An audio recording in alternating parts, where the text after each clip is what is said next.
চলে এসো সরলস্থায়ী কলার next part, সেটা হচ্ছে কি বলতো, কোলেন কাইমা। কি বললাম? কোলেন কাইমা।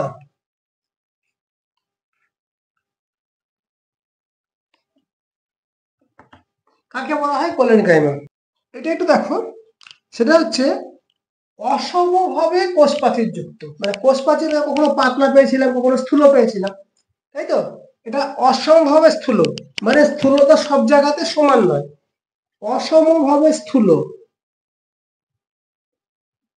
অসমভাবে স্থূল সজীব সরল স্থায়ী কলাকে কোলেন কাইমা বলে। যে সরল স্থায়ী কলার কোষগুলি সজীব হয় এবং কোষ প্রাচীর অসমভাবে স্থূল, তাদের বলা হয় কোলেন কাইমা। তাহলে এর আমরা বৈশিষ্ট্য কি লিখবো দেখো। 1 নাম্বার, কোষগুলি সজীব হয়।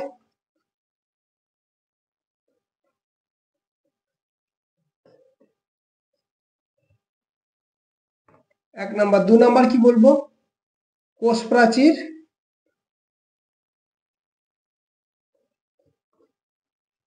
ওখানে পেয়েছিলাম পাতলা, এখানে স্থূল বলছি না, অসমভাবে স্থূল, অসমভাবে স্থূল, মানে হয়তো এখানে স্থূল, এখানে হয়তো পাতলা, আবার স্থূল, এরকম ধরনের কোষ প্রাচীর যুক্ত হয়।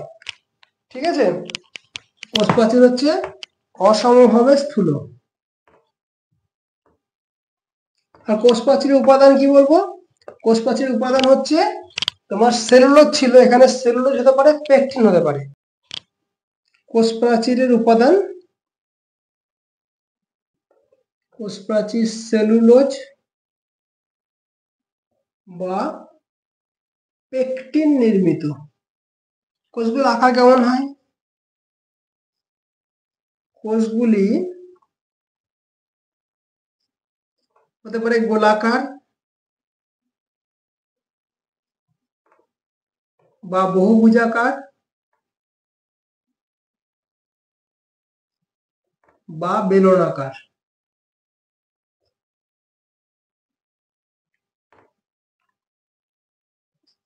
হয়েছে? আর কোষে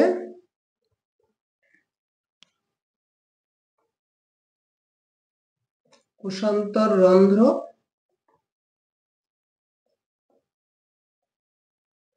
থাকে না, আর থাকলেও খুব ছোট। এটা উল্লেখ করে দিই, থাকে না, সাধারণত থাকে না, থাকলেও ছোট, খুব ছোট।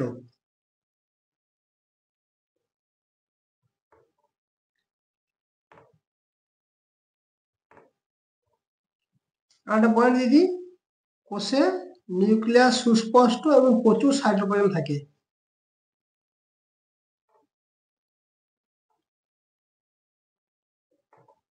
কোষে নিউক্লিয়াস সুস্পষ্ট সুস্পষ্ট ও প্রচুর সাইটোপ্লাজম থাকে। প্রচুর সাইটোপ্লাজম থাকে।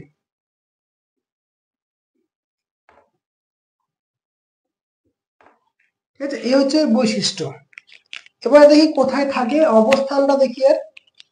এর অবস্থান কি বলবো? কার? কোলেন কাইমা।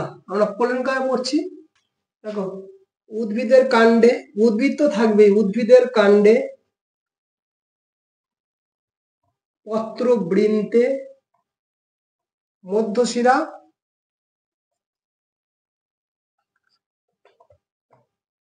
আর এগুলো থাকে হচ্ছে উদ্ভিদের কাণ্ডে, পত্রবৃন্তে, মধ্যশিরায়, এগুলো থাকে হচ্ছে তোমার এই কোলেন কাইমা। আর আর লিখবো দ্বিবীজপত্রী কাণ্ডের অধস্তকে, দ্বিবীজপত্রী কাণ্ডের অধস্তকে হচ্ছে আমার কোলেন কাইমার অবস্থান। ঠিক আছে, এবারে কোলেন কাইমার কাজ কি, কাজটা জেনে নিই একটু। কাজ কি বলো বলো? এর প্রধান কাজ কিন্তু উদ্ভিদাঙ্গের দৃঢ়তা প্রদান করা। ঠিক আছে, উদ্ভিদাঙ্গের দৃঢ়তা প্রদান করা হচ্ছে প্রধান কাজ। আর কি কাজ হয়, অনেক সময় এই এই এই কোলন গ্যামের মধ্যে ক্লোরোফিল থাকে, তাই এরা খাদ্য তৈরিতে অনেক সময় অংশগ্রহণ করে, বুঝতে পেরেছো? এটা খাদ্য তৈরিতে সহায়তা করে। অনেক সময় ক্লোরোপ্লাস্ট থাকে, এই জন্য খাদ্য তৈরিতেও সহায়তা করে। আরেকটা জিনিস হচ্ছে, এটা কিন্তু দৃঢ়তা প্রদান করে, তো সেই সাথে দৃঢ়তা প্রদানের সাথে সাথে এটা উদ্ভিদ অঙ্গকে স্থিতিস্থাপকতা প্রদান করে থাকে। স্থিতিস্থাপকতা মানে জানি, যেমন ধরো একটা রাবারকে টানলে বড় হয়, আবার ছেড়ে দিলে আগের অবস্থায় ফিরে আসে, এটাকে বলে স্থিতিস্থাপকতা। সেই স্থিতিস্থাপকতা প্রদান করতেও সহায়তা করা হচ্ছে আমাদের এই কোলেনকাইমা। এই হচ্ছে আমাদের কোলেনকাইমার সংজ্ঞা, বৈশিষ্ট্য, অবস্থান এবং কাজ। ক্লিয়ার হলো? আজকে আর একটা জিনিস করে নিই আমরা, সেটা হচ্ছে স্ক্লেরেনকাইমা, মানে সরস্থায়ী কলার আর একটা বিভাগ আছে, সেটা হচ্ছে স্ক্লেরেনকাইমা। কি বললাম? স্ক্লেরেনকাইমা। হ্যাঁ, দেখো ওখানে পেয়েছিলাম কোষ প্রাচীর পাতলা প্যারেনকাইমার ক্ষেত্রে, এখানে পেলাম মানে কোলেনকাইমার ক্ষেত্রে পেলাম কোষ প্রাচীর অসমভাবে স্থূল। এখানে বলবো কোষ প্রাচীর সমানভাবে স্থূল। কোষ প্রাচীর সব দিকেই সমান স্থূল, এরকম যদি স্থূলটা সব জায়গাতেই সমান স্থূল হবে। ঠিক আছে, কোষ প্রাচীর যদি হয় সব জায়গাতেই সমানভাবে স্থূল হবে। ঠিক আছে, তাহলে কোষ প্রাচীর সমানভাবে স্থূল। আর কি, কোষ প্রাচীর উপাদান হচ্ছে লিগনিন, সমানভাবে স্থূল। আচ্ছা, লিগনিন যুক্ত বা লিগনিন দ্বারা নির্মিত এটা কোষ প্রাচীরের ব্যাপারে বলছি আমরা।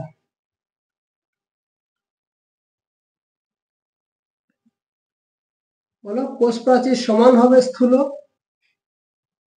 কোষ প্রাচীর সমানভাবে স্থূল, লিগনিন যুক্ত,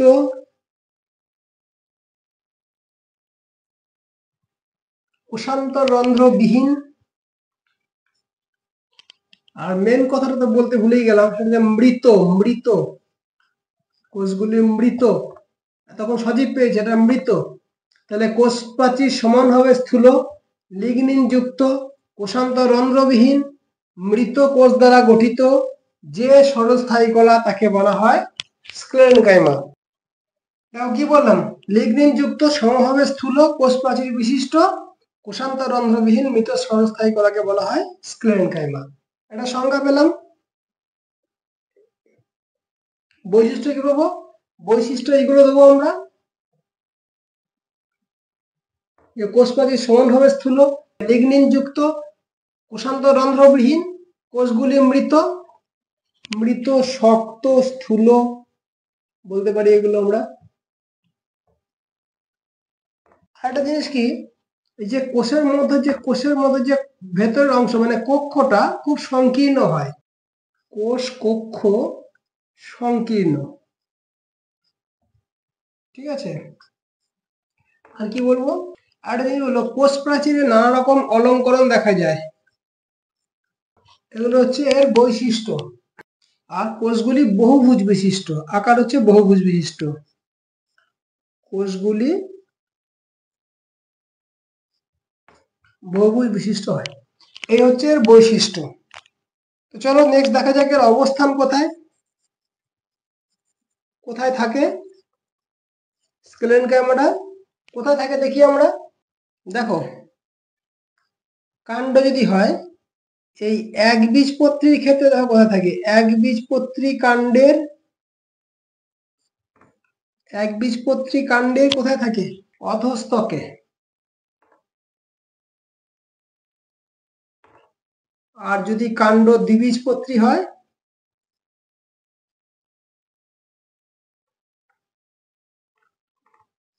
দ্বিবীজপত্রী কাণ্ডের বান্ডিল টুপি।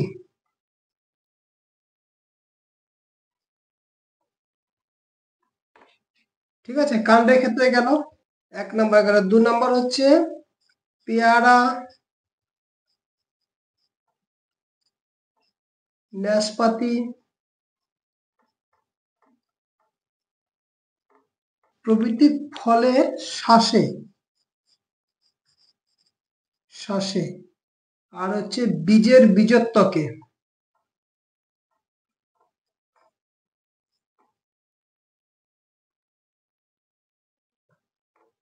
বীজের বীজত্বকে প্যারেনকাইমা কলা পাওয়া যায়, সরি স্ক্লেরেনকাইমা কলা পাওয়া যায়।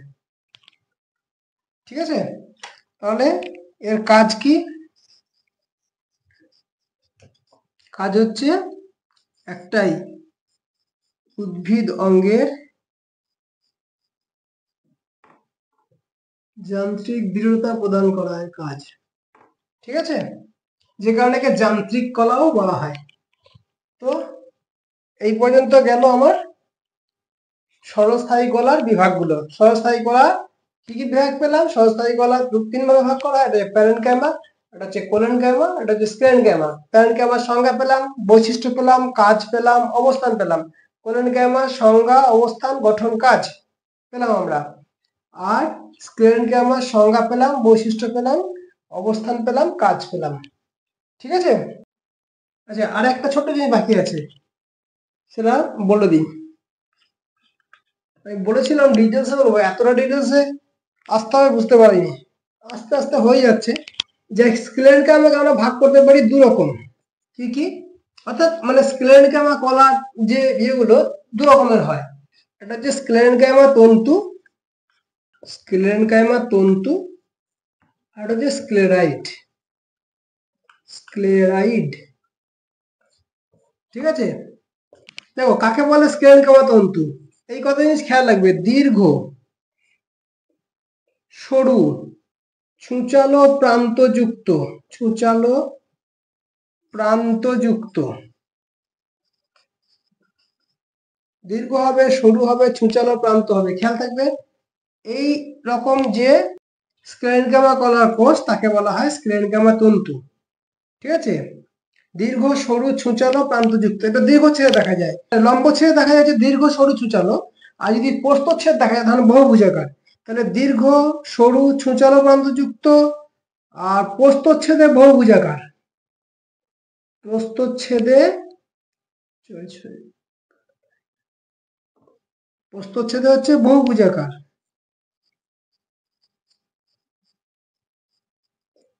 এইরকম গঠনযুক্ত যে স্ক্লেরেনকাইমা কোষ তাদের বলা হয় স্ক্লেরেনকাইমা তন্তু। কি বলা হয়? স্ক্লেরেনকাইমা তন্তু। আর স্ক্লেরাইডটা কিরকম?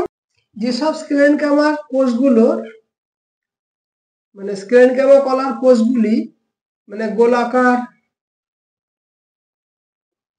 ডিম্বাকার, তারকাকার,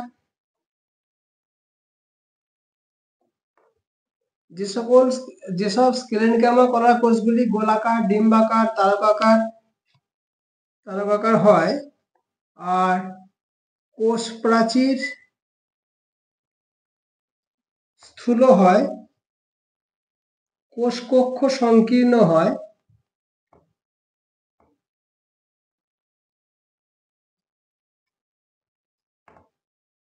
ঠিক আছে, যে সকল স্ক্লেরেনকাইমা কলার কোষগুলি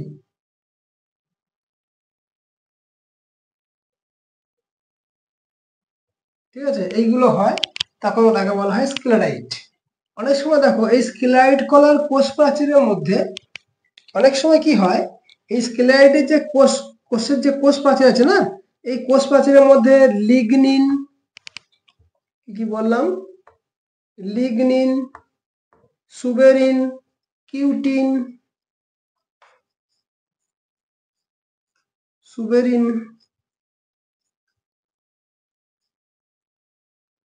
এইগুলো জমা হওয়ার ফলে এটা অত্যন্ত শক্ত হয়ে যায়। তখন একে বলা হয় প্রস্তর কোষ বা স্টোন সেল। কি বললাম? প্রস্তর কোষ বা স্টোন সেল। এগুলো পরে কিন্তু প্রস্তর কোষ কি বলবো, যে স্ক্লেরেনকাইমা কলার যে স্ক্লেরাইড থাকে সেই স্ক্লেরাইডের কোষ প্রাচীরে লিগনিন, সুবেরিন, কিউটিন প্রভৃতি সঞ্চিত হওয়ার ফলে মানে কোষগুলি অত্যন্ত শক্ত হয়ে যায়। এরকম কোষকে বলা হয় প্রস্তর কোষ বা স্টোন সেল। ঠিক আছে, আবার এখানেও আছে স্ক্লেরেনকাইমা তন্তুগুলো যখন জাইলেম কলায় অবস্থান করে, মানে জাইলেম কলায় অবস্থিত স্ক্লেরেনকাইমা তন্তুকে বলা হয় উড ফাইবার, আর ফ্লোয়েম কলায় অবস্থিত মানে জাইলেমে অবস্থিত যে জাইলেম তন্তু তাকে বলা হয় উড ফাইবার। Wood fibre. আর ফ্লোয়েম কলে অবস্থিত স্ক্লেরেনকাইমা তন্তু তাকে বলা হয় বাস্ট ফাইবার।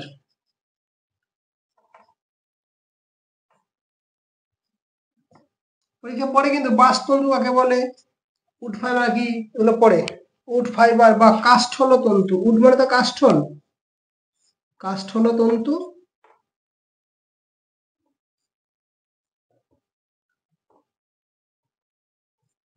এটা বাস্ট তন্তু। জাইলেমে অবস্থিত স্ক্লেরেনকাইমা তন্তুকে বলা হয় উড ফাইবার বা কাষ্ঠল তন্তু, আর ফ্লোয়েমে অবস্থিত মানে স্ক্লেরেনকাইমা তন্তুকে বলা হয় বাস্ট ফাইবার বা ফ্লোয়েম তন্তু বা বাস্ট তন্তু, সরি। তাহলে আজকে কি শিখলাম? আজকে আমরা শিখলাম কাকে বলে ক্ষণস্থায়ী কলা, ক্ষণস্থায়ী কলার বৈশিষ্ট্য, ক্ষণস্থায়ী কলার কাজ, ক্ষণস্থায়ী কলার বিভাগ। ক্ষণস্থায়ী কলার বিভাগ করলাম 3 ভাগে। একটা হচ্ছে প্যারেনকাইমা, একটা কোলেনকাইমা, একটা স্ক্লেরেনকাইমা। প্যারেনকাইমার সংজ্ঞা, বৈশিষ্ট্য, অবস্থান, কাজ। কোলেনকাইমারও সেম, স্ক্লেরেনকাইমারও সেম। তারপরে আমরা পেলাম ওখানে এরেনকাইমা, ইডিওপ্লাস্ট কোষ, আর হচ্ছে প্রোসেনকাইমা পেলাম। আর তারপরে পেয়েছি হচ্ছে আমরা স্ক্লেরেনকাইমা পেয়েছি। স্ক্লেরেনকাইমার মধ্যে আবার দেখলাম যে স্ক্লেরাইড কি আর স্ক্লেরেনকাইমা তন্তু কি, এগুলো জানলাম। স্ক্লেরেনকাইমা তন্তু পড়তে গিয়ে আমরা দুটো জিনিস পেলাম, একটা হচ্ছে কাস্টল তন্তু আর হচ্ছে বাস্ট তন্তু, ঠিক আছে, বা উড ফাইবার আর হচ্ছে বাস্ট ফাইবার। আর ওখানে স্ক্লেরাইড পড়তে গিয়ে যখন পেলাম সংজ্ঞাটা পেলাম, আর পেলাম হচ্ছে প্রস্তর কোষ বা স্টোন সেল, ঠিক আছে। আজ তাহলে ক্লাস এটুকুই থাক, দেখা হবে পরের ক্লাসে। সে পর্যন্ত সকলে ভালো থেকো, জয় হিন্দ।